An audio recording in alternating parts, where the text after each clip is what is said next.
Career बनाना, reporter, writer या फिर editor बनना, तो आज ही संपर्क करें RJ रमझाझर में। नमस्कार, आप देख रहे हैं RJ रमझाझर और मैं हूं रीना चतुर्वेदी। बिलासपुर सांसद एवं नेता प्रतिपक्ष धर्मलाल कौशिक ने किया सांस्कृतिक मंच व सामुदायिक भवन का लोकार्पण। देखिए यह पूरी रिपोर्ट। मुंगेली जिला के पथरिया ब्लॉक अंतर्गत आने वाले ग्राम पंचायत टोला में करीब 12,42,000 रुपए का हुआ लोकार्पण, जिसमें क्षेत्रीय विधायक धर्मलाल कौशिक, बिलासपुर सांसद अरुण साव, सरगांव जिला सदस्य अंबालिका साहू ने फीता काट कर किया। बता रहे थे कि 20 किलो कर सकते हैं, कोई 25 किलो कर सकते हैं। अब 25 किलो गोबर का कलेक्शन करेंगे तो ये करीब 37 रुपया 38 रुपया के आसपास होगा। नरेंद्र मोदी जी ने जो मजदूरी का तय किया है, लगभग 189 रुपये से 201 रुपये तक उनको मिल रहा है।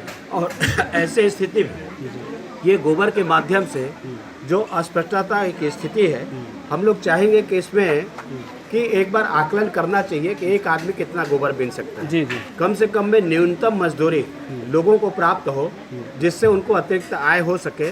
इसके लिए विचार करने के लिए हम लोग सरकार से आग्रह करेंगे कि जिससे लोगों को नुकसान ना हो और दिन भर का रोजी उनको मिल सके।